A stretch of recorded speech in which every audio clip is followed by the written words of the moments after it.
démb dafa réeroon dañoo annoncé woon ne dafa réer ay côté 20h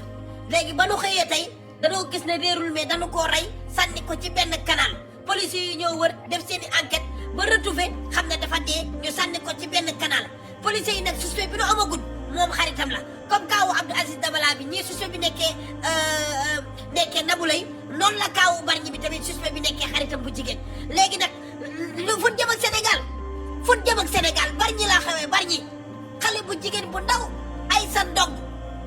ñu rey ko ba pare dugal ko ci biir canal bi lañ ko jëlee xaritam mooy suspect bi xaritam bu jigéen dinaa topp kaa bi tey ci guddi Minuit Sénégal live ay mbokkam ñëpp kaa bi tamit day leer jërë ngeen jëf gars yi xale bi nag 15 ans la am 15 ans la am 14 ans asafurla 14 ans la am xaritam bu am 15 ans moom la ñu jàpp jigéen la dimanche la réeroon tey lañ ko trouvé mool ci benn canal corps bi sax dafa yàqu corps bi daanaka nëb na